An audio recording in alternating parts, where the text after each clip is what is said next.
top 10 or close to it all 3 years. And, we have small tweaks that need to be made. I'm happy that Manny has made changes both in year 1 and year 2, whereas previous administrations, you'd go 3-4 years without seeing anything. I mean, we could be back in Dorito days, D'Onofrio, where we were just getting, the ball ran and thrown all over us. I don't ever want to see that again. And if it means us having a subpar offense and a top 10 defense, I'll take that. But at the same time, we have what we need to win. Can we put it all together? Simply having great players is not good enough, and I'm happy for any kid that gets a chance to go to school and better his and his family's position in life, whether it's at Miami or any other school. We're not going to get every kid. So, when there's a kid that's flirting with us and then tosses the hat on the ground, I'm going to give a big F you to that kid, right? Because that's immature, and I don't want a kid like that in my program who doesn't have the maturity to say, you know what, coach, I appreciate what you're doing. I know you're under a timeline. This is a business. Here's my decision, as opposed to I have a top 15.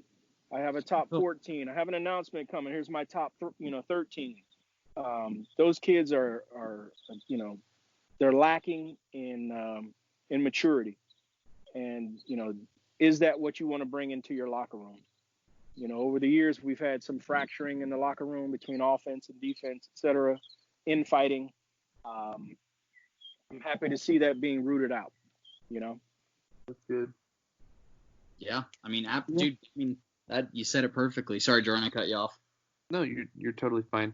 Yeah, I mean, just to play devil's advocate, I guess, with the defense, I think, you're right. The defense hasn't been a problem. It's been the rock of our team, especially in 2017.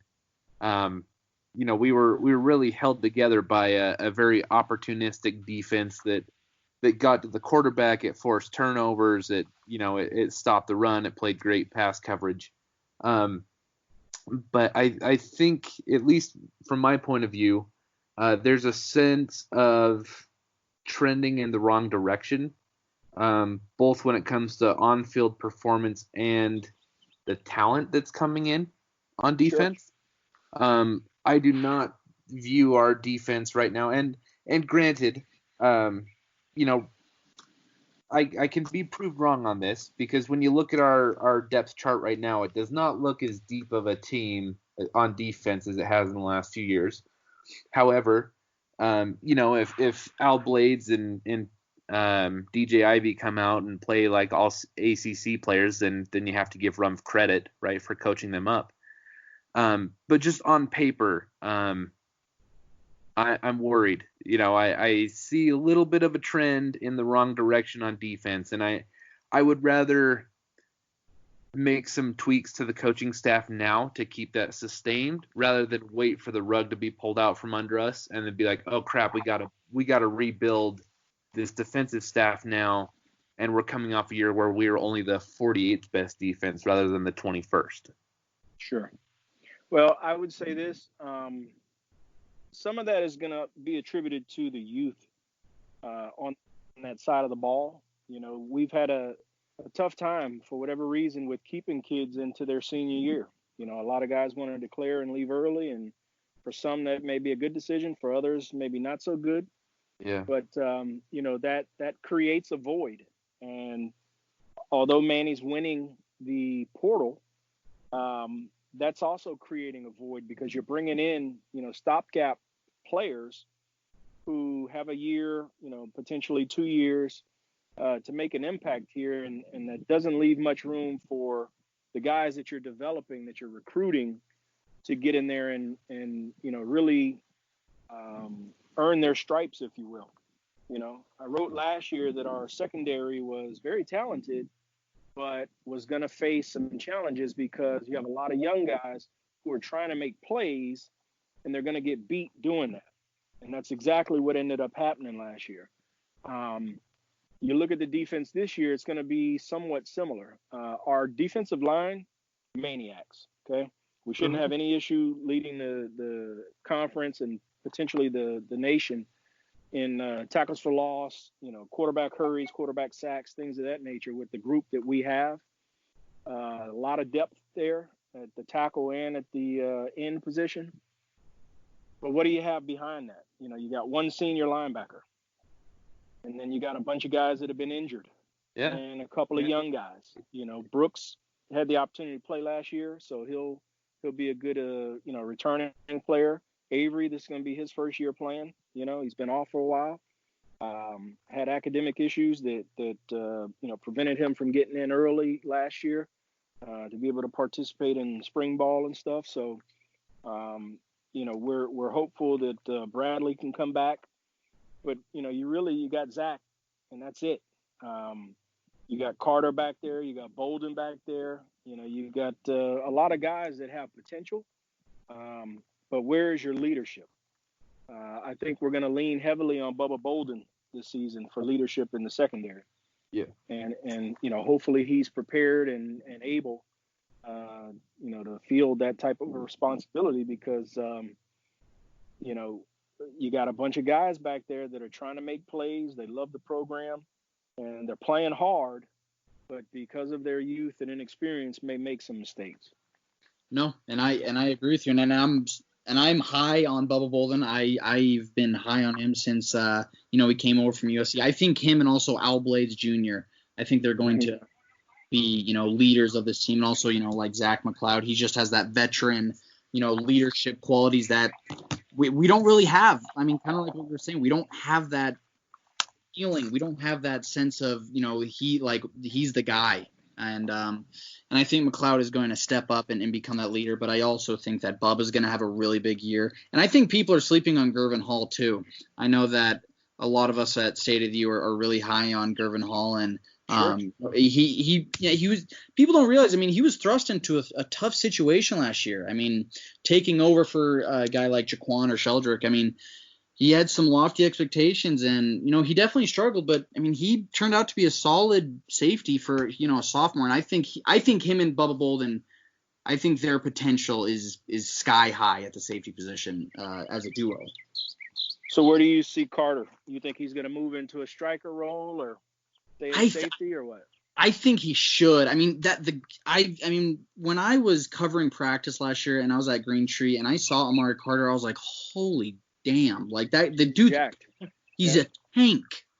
Yep. And I think you would probably get more playing time at striker, but then, I mean, I also think Gilbert Frierson and Keontre Smith are going to be solid strikers as well. And Amari's an interesting case just, because like I said, athletically, he's a freak. I mean, but I don't know. He just hasn't put it together to become that, that starting safety for Miami.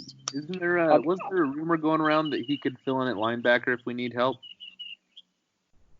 I mean, people like throwing around the idea. I don't know. Well, what do you about him? I'll say this. We have the dudes, right? We just need to make sure that they're in the right position to make plays. My biggest concern last year, and I'll carry that over to this year, we have a lot of guys that hit, right? We need a lot of guys that tackle. Okay? Hitting is fun. It's cool. It's highlight worthy. It's fantastic. However, I need guys that are able to tackle, because I don't care how great your coverage is. People are still going to make plays. Especially getting in the higher echelon of programs, you got great athletes on both sides of the ball. Some plays go your way, some plays don't. So, when you get beat on a play per se, are you going to be able to make the tackle, or are you just coming in launching? And that's been a concern, an ongoing concern of mine. Well, I mean, look back at the Georgia Tech game last year. We lost the game because we had, 27 missed tackles? Yeah, the UF game. I mean, there's too many instances to mention. Yeah, I mean, that first touchdown for the Gators, I think every single player on the Hurricanes, had a shot at that guy. And we just let him go. Yeah, well, we don't need to be playing tag. We need to be playing tackle football. Yeah, wrap up. So that'll be, something that I'll be keying in on in terms of if we have a quote-unquote spring practice or, a fall practice, how are these guys adjusting to One, playing the college game, but also making the tackles. Yeah. Okay, I have one more question, and then we'll let you go. What do you think of Baker's 4-2-5 defense and with a striker? Do you like it, or do you want to go back to a 4-3? I prefer a 4-3. Do we have the athletes out there to do it? Yeah, but when you're playing some of those, bigger programs, you're going to be exposed. You can't put a linebacker on a running back all day and expect them to stay with them, or put them on somebody in the slot or something. Look at a tight end like ours. We have Will Mallory, we have Brevin Jordan. Those guys are matchup nightmares for opposing teams. And there are kids like those on other programs that, we need somebody like a Romeo Finley that can run. He's big enough and physical enough to hit a running back. He has good coverage skills, and is smart when the ball's in the air. We had a lapse with my frat brother last year, DJ Ivy. He watched the ball go right over his head, and it pissed me off to see that. But I truly believe that was a learning moment for him. We didn't see that happen again. As a matter of fact, he came out next game and got 2 picks. That shows the growth and the maturity there, the ability to let that bad game go. I'm hopeful that translates this year as well. We need guys that are smart when the ball's up in the air and are fighting for it. Yeah, absolutely, man. Absolutely. Great stuff. Kappa Cane, thank you so much for coming on, brother. It was awesome talking to you. You're welcome on anytime you want, and hope you and your family are staying safe out there.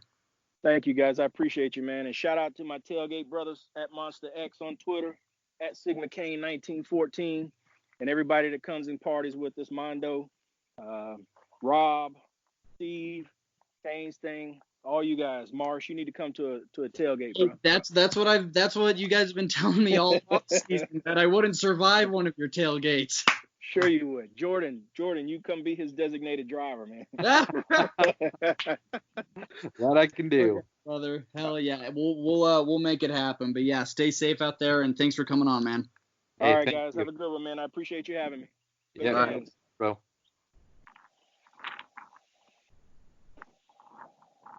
Perfect. Well, that's a good episode, man.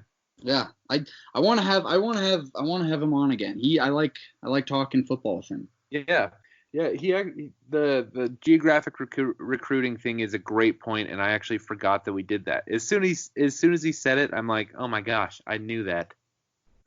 No, dude. I mean, I always forget about that. I mean, we're always just under the impression that that we go about it like how we all think we do, and Miami's just not that way. And I almost made a joke. I love having the rump debate with our guest on the show. Yeah. I almost made a joke, but I could tell that he was more of a rump guy, which is fine. You know what I mean? I just didn't want I didn't want to have more of an argument, but I was going to say, does that mean Rump has been recruiting South America for us or something? Because I don't think he's gotten anyone. Oh. No, he writes great articles. He takes great pictures for State of the U, and yeah, we need to have that guy on again. But absolutely, great job, dude. We've had a really good run of guests that are extremely knowledgeable, and Kappa Cane definitely fits that bill, man. It was great having him on. He definitely knows his stuff, and even schooled us a little bit there. So. Yeah, and that's what you look for in guests, man. I mean, You want people that know the game and that can just shout out facts, and it makes me happy to see some people and I'm not calling you or other people out, but I'd like to see other people having rumps back because I've just been just murdered on Twitter about it sometimes. Yeah, I'm just tired of it, man. I'm tired of, and I mean, well, I guess he's right in that we don't know the lowdown of how the recruiting works. But I'm kind of bugged in that we've been successful at recruiting every other position since Rump has been on the staff. So maybe we don't know how it works and that's coincidental.